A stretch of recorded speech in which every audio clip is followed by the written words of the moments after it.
And so she now is able to see the ventral surface of the object, and that's when she saw even more lights, tiny strobing lights on the ventral surface of this craft. And her impression was that it was a very large object. It wasn't the size of a car, it was the size of perhaps a basketball court or bigger.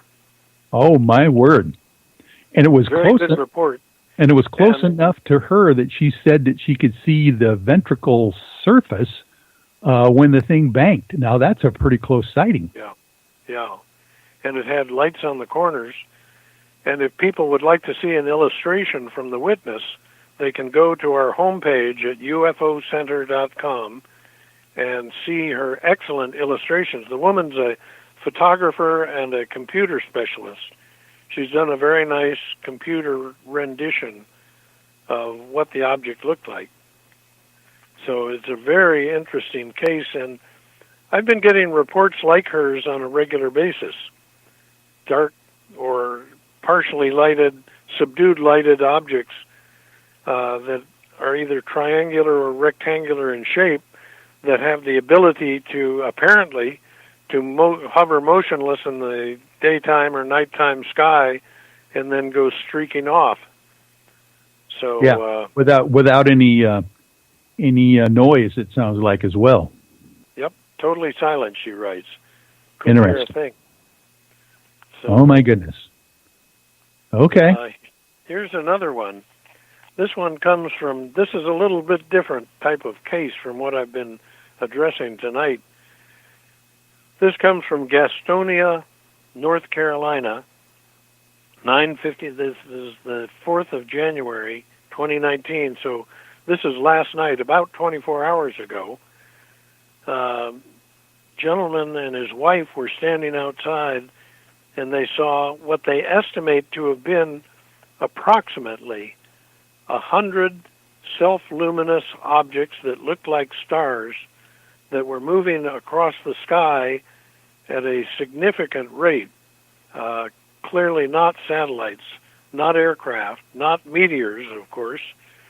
Have no idea what they were, but I'm getting reports of this type of phenomenon on a regular basis as well. People seeing illuminated objects in the night sky moving at a considerable velocity. Yes, yeah. Matter of fact, I have seen a few of those reports as well on the internet just lately. And what you're telling me on these 100 objects, self-luminous, that are moving across the sky in a fast enough pace not to be confused with sky lanterns or something like that. I mean, obviously, if they're moving just with the wind, they're not going to move that fast. And these things are traveling at quite a high rate of speed. You just wonder, my goodness, I mean, is this like a tourism kind of a thing from another galaxy, or what? Why would they come with all of these craft all at once? Yeah. Well, I'll go out on a limb here, Michael. Please do. The types of reports that I am currently receiving appear to me to be significantly different from the types of reports I used to get just 3 or 4 years ago, in the sense that, in my opinion, these objects appear to be willing to show themselves much more overtly than used to be the case. They don't seem to mind whether witnesses on the ground see them or not. It's a very strange phenomenon. It makes me wonder if it's coming to some kind of resolution, coming to a head. Yes. Yeah, that's what I am feeling myself with all the soft disclosure that was going on last year, even from our own government and mass media. You know, there's some kind of an agenda that's being pushed very quickly here on us, and maybe that's what's going on. Maybe there's some corroboration going on between our government and, of course, the off-worlders, if they exist, in trying to really speed up this whole disclosure, red-pilling process. I don't know. But they obviously don't care if they're being seen, 100 craft scooting across the sky at the same time. That's the case. Very unusual. And I'll go a little farther out on the same limb. sometimes I look at our government and I see nothing but madness taking place. An example is the national debt, reputed to be about $24 trillion. Bad as that is, the government doesn't seem to be in the least restrained in its spending habits. It makes me wonder whether they might know something about our future that the average citizen on the city streets doesn't know about, and they recognize that there's going to be no paying back of the debt, and therefore they should spend into oblivion. Well, Yes. It's a long, long stretch to say that the public debt is in any way related to a UFO phenomenon or a future phenomenon. But it's the type of thing that I ruminate on and address in trying to come to some kind of explanation for what these things are, what they're doing here, and what their relationship to us and our government might be.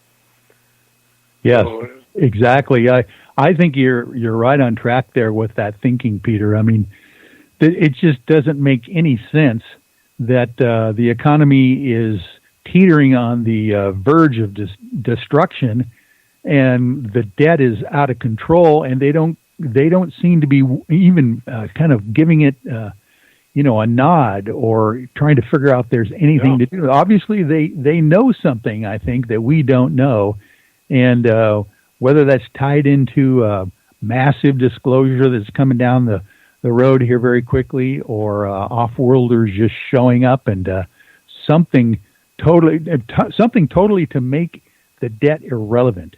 That's the only thing you can think about when you see that. Yep, that's I couldn't agree more. And here's another report I'd like to share with our listeners, if I may. This also is from the 4th of January, yesterday morning, Friday morning, at 12:15 a.m., so 15 minutes after midnight, Friday morning. A witness was walking in downtown St. Louis, Missouri, on the Mississippi River, and after putting her car in park, she saw a rectangular drone, she calls it a drone-like object, with flashing red and green lights throughout the body of the craft, apparently all over the craft, although I'm not sure she describes it with the kind of precision I'd like to see. And it just streaked across the St. Louis skyline. It was visible, she reports, for about 20 seconds or less. And what it was, God only knows, but it does not sound like a meteor, clearly not a terrestrial aircraft. Terrestrial aircraft don't have blinking green lights on them. Oh, man. Yeah, blinking green is kind of, it's not like the normal landing lights on an airplane, that's for sure. And obviously this was without noise again, it sounds like.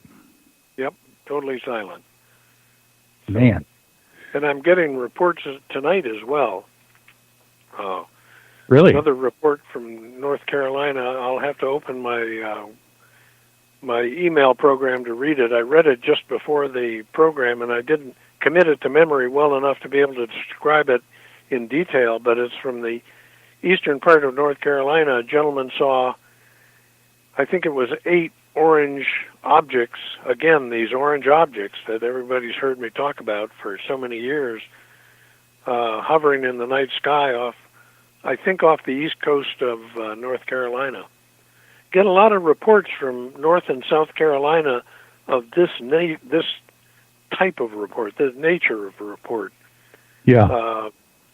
And in fact, I did an article for the MUFON Journal a number of years ago about the yellow, orange, and amber lights seen off the coast of South Carolina, off the east tip of South Carolina, specifically from Horry County, which is the easternmost tip of South Carolina as it projects out into the Atlantic. But if people want to see something very interesting, I would encourage them to go to UFOcenter.com and go into the database of sighting reports. We've got about 120,000 reports there. select those reports from the state of South Carolina and just start reading one after the other, or just the summary is enough to give a hint as to what's going on there. I have no explanation for why this type of sighting report would be so prevalent and so common from South Carolina. That is interesting. Oh, man. Well, and thank Christian Stepien, your webmaster, for updating all of these new reports so quickly here at the beginning of the year. I know he works tirelessly for you, and want to give him a shout-out.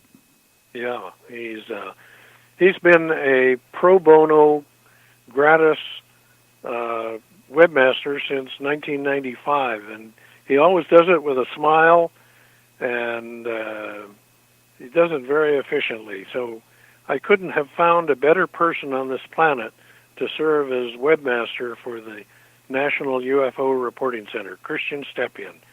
And for anybody who'd like to send him a compliment, his email address is webmaster@ufocenter.com. He deserves a compliment or two now and again. Oh, definitely. Oh, that's great. And by the way, I don't want to get you out of the show, let you go here without at least giving us a short update, if you can, about your passive radar project and how that could potentially detect UFOs with, was it FM radio station antenna or was it AM? I can't remember. FM is better. FM. Well, thank you for mentioning that. A lot of people, if you were to ask them who know me and my work, would say that Peter's greatest contribution has been the collection of almost 130,000 UFO sighting reports. And I would have to overrule them because I believe my greatest contribution was made in January of 1995, almost 24 years ago, by proposing that we use passive radar to detect UFOs in the near-Earth environment. And, Michael, I've never been so frustrated in my life in trying to describe to people what we can do now because of the advent of modern computers and technology. We should be able to see UFOs ourselves by listening for the reflected commercial radio and television broadcast signals off of objects in the atmosphere and beyond. We should be able to detect these objects, if they're there, using commercial radio and television signals bounced off of them. And it's fairly simple technology. Yeah. And matter of fact, go ahead. Didn't you have a actual sitting CIA, was it retired CIA officer, get a hold of you and confirm that this would work? You want to tell us that story real quick? Yeah. Well, you're exactly correct. In spring of 2004, I was invited to speak at the MUFON Symposium in Denver in July of that year. And I wanted to do something very new, so I wrote a paper on my concept of using passive radar to detect UFOs directly. Well, the afternoon of the 6th of July, 2004, after my paper had been published on the MUFON website as part of the proceedings of the upcoming symposium, I got a call from a gentleman at the CIA headquarters, and caller ID confirmed that it was somebody from the CIA calling. He said, Mr. Davenport, he said, my name is such and such. I'm not going to give his name out, although I've been in touch with him and his colleagues recently. Oh. He said, I am a senior CIA officer for the Central Intelligence Agency. He said, to give you some idea of how senior I am the person who gives the president his briefing at 6:30, I think he said 6:30 every morning. He said, a retired colleague of mine just laid the abstract of your paper about using passive radar on my desk, and he said, I'm calling to congratulate you. He said, if you build the system that you describe in your paper, you will be successful in